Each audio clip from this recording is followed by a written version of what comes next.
Bonjour, c'est avec joie que je voudrais partager la parole du Seigneur pour nous aider à nous encourager les uns les autres et à progresser dans l'attente, la préparation du Christ qui reviendra nous chercher pour son royaume. Et je voudrais aujourd'hui partager avec vous ces sujets par rapport à une femme qui habitait le territoire de Bethléem.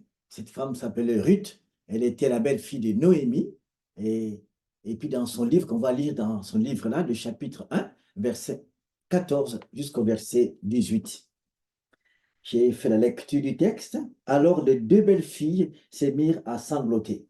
Finalement, Orpa embrassa sa belle-mère, mais Ruth resta avec elle. Noémie lui dit, regarde, ta belle-sœur est partie rejoindre son peuple et ses dieux. Fais comme elle, retourne chez le sien. Mais Ruth lui répondit, n'insiste pas pour que je te quitte et que je me détourne de ta route. Pour partout où tu iras, j'irai. Où tu t'installeras, je m'installerai. Ton peuple sera mon peuple. Ton Dieu sera mon Dieu. Là où tu mourras, je mourrai aussi et je serai enterré. Que l'Éternel me punisse avec la plus grande sévérité si une autre chose que la mort me sépare de toi. Il y avait une telle résolution à la suivre. Noémie cessa d'insister. Voilà le texte. Ces récits se passent par rapport à une femme qui s'appelle Noémie. Elle habitait le territoire de Bethléem. Et il y avait la famille dans ce territoire-là. Elle et son mari, Elimelech, et ils ont décidé de quitter ce territoire de Bethléem pour aller dans cette partie du pays des Moab avec ses deux fils. Et arrivé à ce territoire, pendant un moment, son mari a été décédé. Et puis après, ses enfants se mariaient à des Moabites, des femmes étrangères. Orpa et Ruth, ces deux femmes. Et après, à un certain moment, ces deux fils sont morts. Alors, Noémie, elle est restée toute seule avec ses deux belles filles. Et elle a appris après que Dieu a fait faveur à Bethléem, dans son pays, et puis elle a décidé de retourner à Bethléem. Alors, elle décide de rentrer à Bethléem avec ses deux belles filles. Mais dans son retour là-bas, avant de quitter ce territoire et rentrer là-bas, alors elle s'adressait à ses deux belles filles, à Orpa et à Ruth. Elle leur propose que chacun retourne chez le sien, habiter, retourne chez sa famille, parce qu'elle n'avait rien à leur proposer. Elle n'avait pas d'autres enfants pour pouvoir leur proposer encore de se remarier. Alors, Orpa a écouté ces choses, elle était touchée, c'est vrai, mais elle a décidé de partir vers son peuple, de retourner au pays des Moab. Mais pendant que Ruth, elle a pris une autre direction. Et ce qu'on va voir dans ce texte-là, elle s'est accrochée à cette femme Noémie. Alors, le sujet d'aujourd'hui est simplement s'aimer pendant la tempête. S'aimer pendant la tempête. Oui, pendant la tempête, on ne s'aime pas. Quand il y a la pluie qui annonce, on ne s'aime pas. Quand le vent souffle, on ne s'aime pas.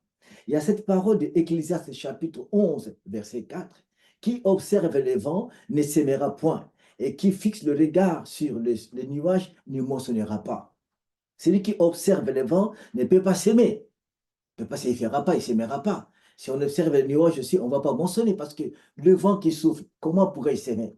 Et puis, on regarde aussi à côté les nuages parfois qui s'annoncent qu'il va pleuvoir, tu ne vas pas moissonner. Tu ne feras rien. Du coup, deux réalités qui empêchent de s'aimer, qui empêchent de récolter. Si on ne regarde que ça. Or, il y aura des temps, parfois, il y a la pluie, il y a les nuages, les temps sont sombres, mais est-ce qu'il ne faut pas s'aimer?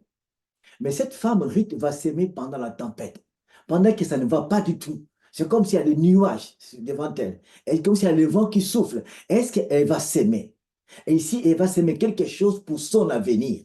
C'est ce qui est extraordinaire. Elle ne va pas s'aimer quelque chose pour le présent simplement, mais pour tout son avenir. Quel risque cette femme qui va prendre? S'aimer dans la tempête. En réalité, on ne s'aime jamais. On ne construit jamais un projet quand les choses ne vont pas bien. On attend quand les choses iront mieux. On peut construire un projet, préparer les choses dans l'avenir, ce que je ferai pour plus de sécurité, plus de sagesse et de prudence. Mais cette femme, elle va construire un projet, elle va se préparer pour l'avenir pendant que rien n'est bon. En réalité, c'est difficile de s'aimer, de faire un tel projet. Mais Ruth, cette femme est extraordinaire. Elle va construire un projet pour son avenir et puis pour sa belle-mère, pour l'avenir. Alors, on verra trois petits points en tout cas par rapport à ça. La première chose, on va voir ce qui est très, très intéressant par rapport à ça, et par rapport à Ruth. Donc, il y a la chose qu'il ne faut pas oublier, c'est que Ruth va prendre des décisions particulières. Et puis, il y a deux choses qui sont devant elle. Le terrain où elle va s'aimer son avenir, et puis l'influence, l'extérieur. Non seulement le terrain où elle va construire son avenir, elle va poser la base, c'est Noémie. Cette femme-là, avec elle, elle va vivre. Ça, c'est le champ d'action où elle va travailler avec elle. Elle va faire des déclarations qu'on va voir. Et puis, à côté, il y a l'influence extérieure. Alors, pour s'aimer, pour construire un projet ou s'aimer quelque chose pour l'avenir, il y a cette réalité. Je sème sur quoi? Je sème sur qui? Je construis avec qui? Je construis sur quoi? Et puis, attention à l'entourage aussi, l'influence. Parfois, l'influence peut aussi faire beaucoup d'effets, peut impacter ce que nous voulons faire. Ruth était devant cette réalité. À côté, il y a ce que lui dit Noémie, retourne chez ta famille, rentre dans ta maison, dans ta partie, chez le sien, retourne là-bas. Et puis, autour, ben, il y a des choses qui peuvent l'influencer. Écoutez, qu'est-ce que je vais gagner avec Noémie? Cette femme, elle est veuve, elle n'a rien à me donner. L'extérieur peut aussi influencer la décision à prendre. Influençant aussi en regardant de le bon. Je n'ai rien à voir, je peux m'arrêter là et rentrer faire ma vie ailleurs. Mais l'influence, l'extérieur, ni Orpa, ni ce que disait Noémie, n'a pu toucher, n'a pu changer la position radicale et ferme de Ruth. Elle était restée ferme dans ses positions. Toujours, parfois, quand on a un projet, on veut construire quelque chose, attention à l'entourage, attention à l'influence extérieure, qui peut aussi changer notre position. Parfois, tu peux avoir des bonnes idées et des bons projets, mais quand on manque la sagesse, on manque la prudence, alors l'extérieur peut détruire ce qu'on veut faire. Et la deuxième chose qu'il faut savoir aussi, et cette femme-là, ces champs-là, il faut savoir s'aimer, ces champs-là est comment. Mais Ruth a pu comprendre. Ce champ d'action, c'est une femme. Poser avec elle, marcher avec elle, c'est fragile. Elle n'a pas regardé la fragilité du champ d'action, la personne avec qui elle s'associe, elle est regardée au-dessus de la faiblesse de cette femme, de son statut social, de son avenir. C'était fragile. Il n'y a rien qui pouvait assurer à Ruth que, OK, je m'attache à toi, tu as de l'argent, tu as un avenir, je serai ta belle-fille toujours, avançons. Rien du tout. Noémie n'a pas l'argent, elle est pauvre, elle n'a pas beaucoup de choses, elle rentre à Bethléem, démunie de tout, elle est veuve, elle n'a pas ses enfants, et du coup, pourquoi Ruth s'appuie sur elle? Un terrain délicat, c'est extraordinaire, elle voit plus loin.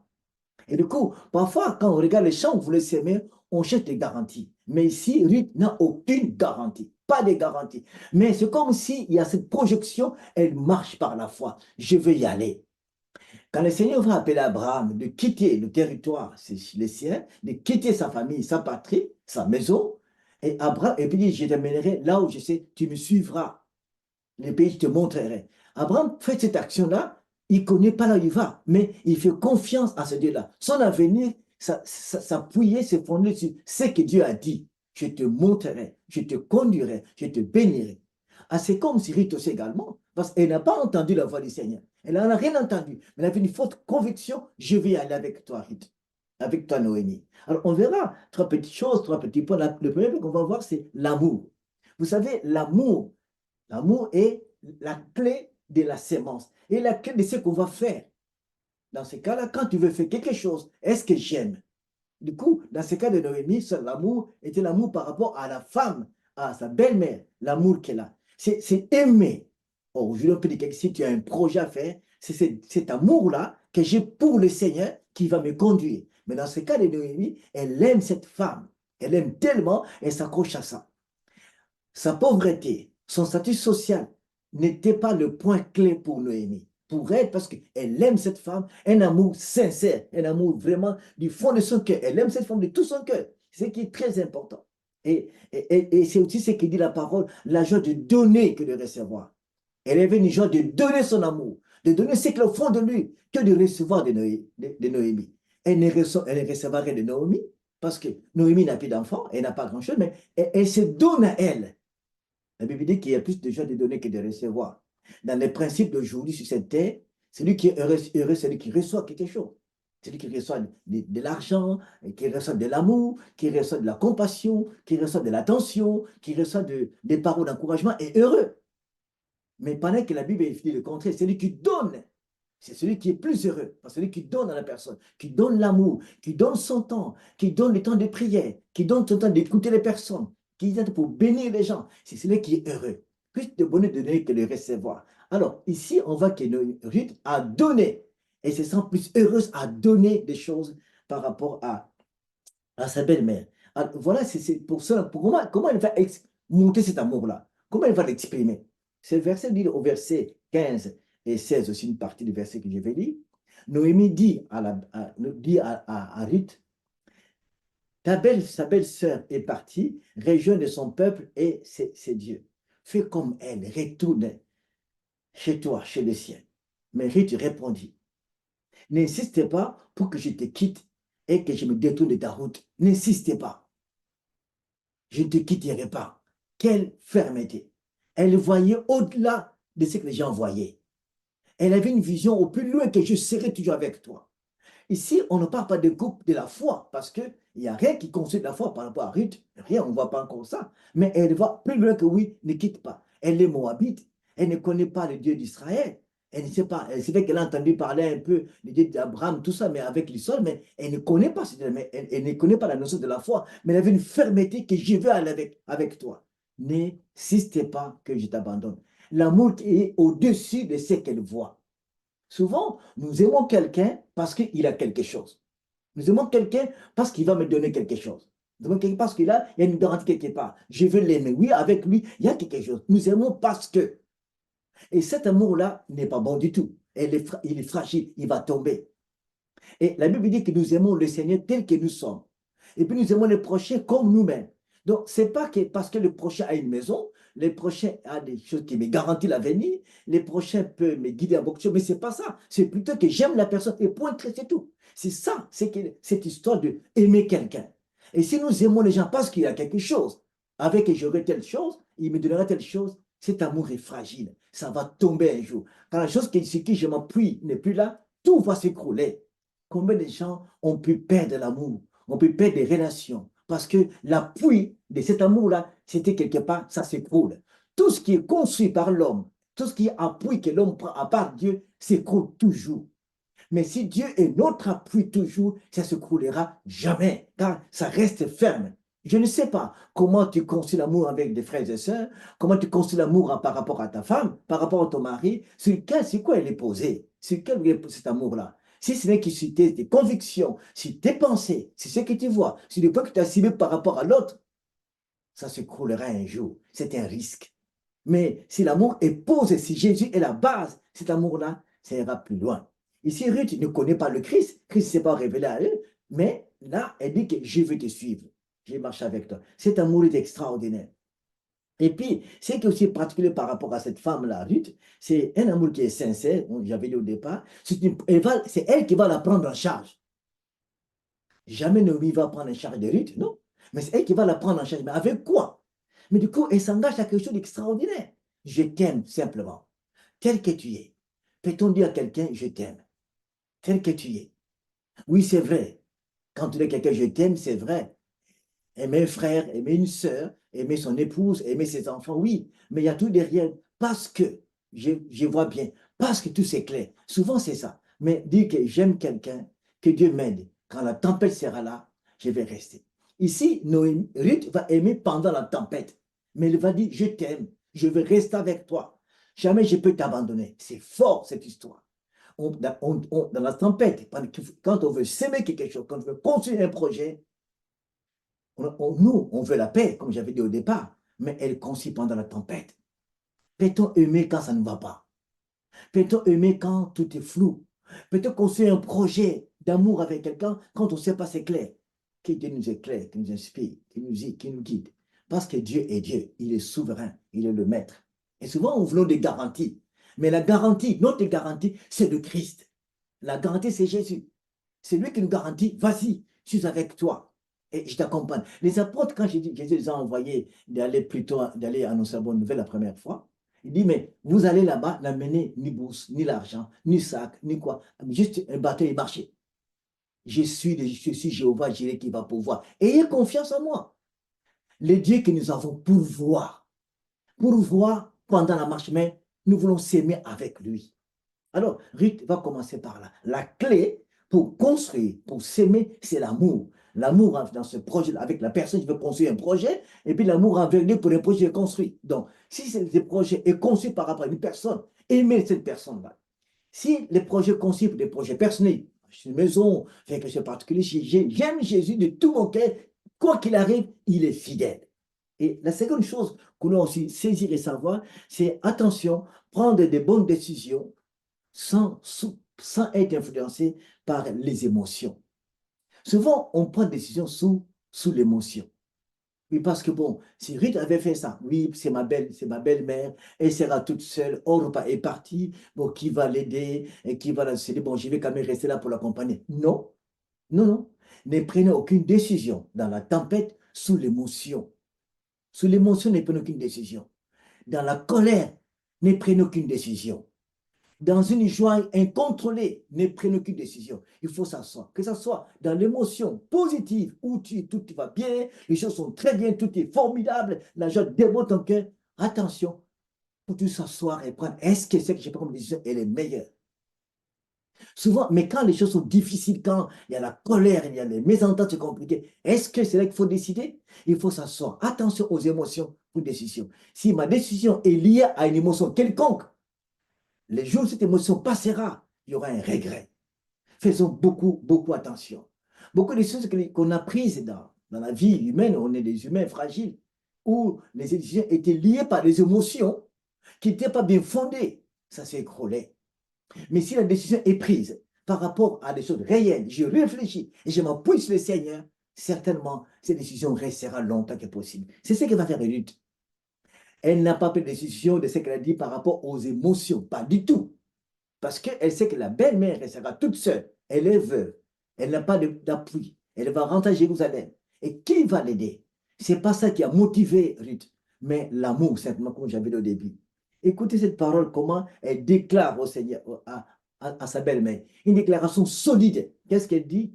Que l'Éternel me punisse avec la plus grande sévérité si une autre chose que la mort me sépare de toi. Que l'Éternel me punisse. Est-ce que c'est ce qu'elle dit? Est-ce qu'elle sait de quoi être punie par Dieu en Israël? Les récits de Jérusalem, les récits du désert. Combien sont morts par la punition parce qu'ils n'ont pas obéi? Ils ont fait du mal à Dieu. Est-ce qu'elle connaît ce qu'elle dit, Ruth? Que Dieu me punisse si je me sépare avec toi, si ce n'est que par la mort.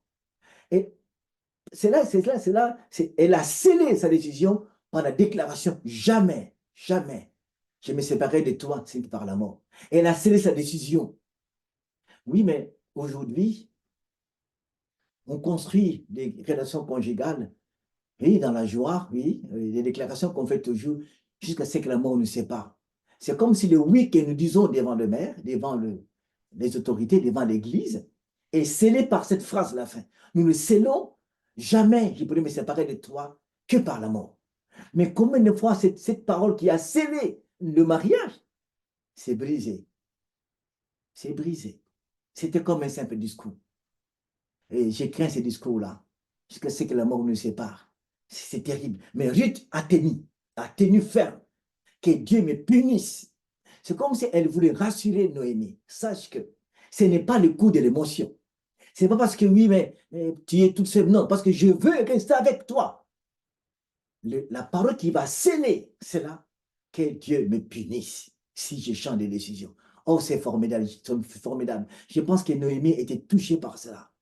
Attention au coup des émotions et de ce qui arrive qu'on puisse tenir ferme. Mais dans cela, on regarde quelque chose d'extraordinaire. Ruth est tellement attachée du cœur à sa belle-mère. Elle est attachée de tout son cœur. Son cœur est là. Elle n'est pas attachée à sa belle-mère parce qu'il y a quelque chose. Mais son cœur était attaché à la vie de sa belle-mère. Et ce qui est intéressant, les déclarations des hommes, attention aux déclarations des humains. C'est fragile. Quand les hommes disent que oui, je t'aime, tu es formidable, c'est avec toi. Prends ça parfois avec des pincettes. C'est pas sûr. Tu sais pas. Voyons voir l'avenir. Combien les déclarations de construire un projet avec quelqu'un ou pour soi-même avec des personnes, ça s'écroule. Combien de projets? Alors ici, L'Esprit Saint n'est pas encore à l'œuvre là-bas, dans ces cas-là. Mais l'Esprit Saint nous aide aussi à nous donner l'orientation, à nous aider à bien mûrir nos décisions, à maîtriser les choses. Aujourd'hui, on a besoin de l'Esprit Saint parmi nous, nous, nouveau peuple de Dieu. L'Esprit Saint t'aidera à prendre des décisions dans la tempête. Quand il dit, vas-y, je suis là, vas-y. Qui dit l'Esprit? C'est pour ça que l'apôtre Paul dit dans les Épîtres que soyez continuellement remplis du Saint-Esprit. Parce que être rempli de l'Esprit Saint, c'est les miracles, c'est la prophétie, c'est les paroles en langue, c'est les visions, pas du tout. C'est plus que ça. Être rempli de l'Esprit Saint dans nos décisions. L'Esprit Saint nous conduira, nous éclairera. Ces décisions, prends-la. Ça ne prends pas. Tu vas tomber, ça ne marchera pas. Qu'il nous conduise à prendre des bonnes décisions, guidées par lui, orientées par lui. L'Esprit Saint est là aujourd'hui. Ruth, on ne voit pas l'Esprit Saint au départ, mais nous avons un privilège. L'Esprit Saint est à nous, qui est là pour nous guider. La Bible dit que ceux qui sont fils de tous sont conduits par l'Esprit de Dieu. Alors, chers amis, l'Esprit Saint en nous une très grande bénédiction, au-delà des manifestations. Mais maintenant, il y a la construction, construire l'homme que nous sommes avec le Seigneur. L'Esprit Saint est là pour nous aider, pour nous orienter, à prendre des bonnes décisions. Parfois, des décisions terribles à prendre, mais il faut les prendre. Jésus a pris une grande décision, mourir sur la croix pour nous. Gethsemane. Oui, je vais y aller. C'est une décision dure à prendre. Je sais le danger devant moi, mais je vais y aller. C'était pour nous sauver. L'apôtre Paul va débarquer au nord, dans la partie de Macédoine. Là, il va construire les églises, mais ça sera dur. Il sera arrêté là-bas, en prison, et puis Dieu fera des miracles, mais il est parti. On lui dit, Paul, tu vas aller à Rome. Il sait qu'il va mourir. Oui, je vais aller. Acte 20, quand il descend d'Éphèse, il va aller descendre à Jérusalem. Il dit que de ville en ville, l'Esprit Saint m'a fait dire que tu seras des liens, de tribulation t'attendent. Tu auras des difficultés. Mais Paul n'a pas dit, oh là là, je vais rester. Non, il est parti. L'Esprit Saint l'a conduit. Chers amis, qui sommes-nous aujourd'hui? Quel genre de Dieu que nous prenons aujourd'hui? Nous avons ce privilège d'être remplis du Saint-Esprit et que lui va nous orienter. Ici, Ruth avance. On peut croire certainement, il y a derrière ces projets de Dieu qui la poussent dans le secret de dire oui. Le Seigneur est formidable. Et troisième chose pour terminer, c'est cette question de voir l'invisible au-delà de la tempête. Ruth voyait l'invisible au-delà de la tempête. Et ne voyait pas la pauvreté de Noémie. Il ne voyait pas la honte qu'il va avoir. Il ne voyait pas son âge. Il ne voyait pas son avenir pour elle, mais comment il serait, non, comment il serait demain, non. Il voyait plutôt plus tard, qu'est-ce qui va se passer? Les choses iront mieux. Même si on ne dit pas ici, elle va dire des choses aussi fortes. Qu'est-ce qu'elle va dire? On va lire ce texte-là, dans ses déclarations. Elle dit ceci. Partout où tu iras, j'irai. Partout. Et il dit aussi, partout où tu vas t'installer, je m'installerai aussi. Elle ajoute, ton peuple sera mon peuple. Ça, c'est terrible de ça. Ton Dieu sera mon Dieu. Ruth a oublié, elle a abandonné tous les dieux qu'elle connaissait, les dieux des Moabites. Ton Dieu à toi, l'Éternel, sera mon Éternel. Mais elle sait, l'Éternel Dieu qu'elle veut suivre. C'est Dieu-là, un Dieu puissant, bon, compatissant, là, la colère, miséricordieux, n'a pas permis, a voulu ainsi que son mari décède, a voulu aussi que ses enfants décèdent. C'est Dieu-là, il est souverain. Mais si c'est dans son plan, ça se passe comme ça, est-ce qu'elle va s'appuyer sur elle, sur lui? C'est ça qui est compliqué. Mais elle ne connaît pas Dieu. Mais dit que même si je ne connais pas, j'accepte. Ton Dieu sera mon Dieu. Ton peuple sera mon peuple. Israël, le peuple de Dieu. C'est les péripéties du désert, la désobéissance d'Israël plusieurs fois. Mais il dit, il sera mon peuple, c'est tout. Je me donne à toi. C'est comme si j'accepte une nouvelle nationalité, une nouvelle identité, être d'Israël. Dieu l'Éternel est mon Dieu. Et puis elle continue. Là où tu mourras, je mourrai aussi. C'est fort ça. Elle continue aussi. J'y serai enterré, là où tu seras enterré. Quelle décision, quelle position qu'elle prend, Ruth. Je vais rester avec toi jusqu'à la fin. Ton Dieu sera mon Dieu. Elle voit l'invisible. C'est comme si, même si elle ne dit pas ici, mais elle dit que oui, ça ira. Il y a un avenir. Les choses vont changer. Je serai là. Ce Dieu-là d'Israël sera mon Dieu. Et mon Dieu. Il y aura quelque chose plus tard. Et comme vous le savez dans le récit, l'avenir était merveilleux. Ruth Elle aura une épouse, un époux, elle va se marier, elle aura un enfant. Donc, dans la lignée de Christ, dans la lignée de Jésus-Christ, depuis Abraham, tout ça, elle sera dans la lignée de Christ. Jésus est né de la tribu de Juda, mais Ruth sera dans cette lignée-là, la naissance de Christ. Et elle sera là. Quelle bénédiction! Elle sera une femme, il aura un homme riche, mais elle ne voyait pas. C'est comme si elle voyait l'avenir. C'était flou devant elle, mais je vais aller quand même. L'avenir est devant. C'est voir l'invisible, au-delà de la tempête. La tempête ferme, nous rend flou l'invisible. La tempête aveugle le futur. La tempête empêche de voir ce qui est meilleur. Mais si nous pouvons oser voir au-delà de la tempête, plus loin, le Christ a vu au-delà de Gethsemane, au-delà de la croix, notre salut à venir. Alors, il s'est donné. Chers amis, parfois, il faut voir au-delà de la tempête pour accepter d'aller plus loin. C'est ce qui est formidable, ce qui est extraordinaire. Ruth a fait cela. Les réalités actuelles ne l'ont pas découragée. Elle voyait l'invisible. Elle voyait ce qui viendra. Je vais rester. Et l'avenir se construira doucement et petit à petit. Elle y est restée. Nous pouvons construire dans la tempête. C'est possible avec le Christ. Aujourd'hui, c'est possible. Parfois, pendant l'épreuve, Dieu te dit, construis. Pendant des temps difficiles, dis, allez-y, je suis là. N'aie pas peur. N'aie pas peur. Je ne sais pas quel moment que tu passes, quelle situation que tu traverses, je ne sais pas. Mais qu'est-ce que Dieu dit? Assis-toi, assois-toi et regarde au Seigneur. Tu dois te faire. Comment construire? Le Saint-Esprit te conduira. Le Saint-Esprit te guidera, donnera les mots qu'il faut. Il dit, prends cette direction et je suis là. Jésus est notre sécurité. Jésus est notre garantie. Jésus est notre avenir. Il nous conduira. Il est le bon berger qui marche devant nous. Alors, que la tempête, que l'épreuve, que c'est difficile, ne t'empêche pas de construire un projet, de s'aimer quelque chose. Que le Seigneur soit avec toi, qu'il te guide, qu'il t'oriente. Et si tu as besoin de la prière, il y a quelque chose qui ne va pas du tout, cherche des hommes de Dieu à côté de toi et parle avec eux et ils vont prier pour toi. Ou bien si tu le veux, tu peux nous contacter par notre lien qui est là, notre ministère, et que le Seigneur puisse nous encourager, nous fortifier, d'avancer. Ne croisons pas les bras, mais regarde comme cette femme Ruth qui a s'aimé aujourd'hui. C'est un grand témoignage de cette femme qui a aimé au-delà de la sécurité des garanties humaines. Que Dieu puisse nous bénir et nous fortifier. Amen. À la prochaine. Au revoir.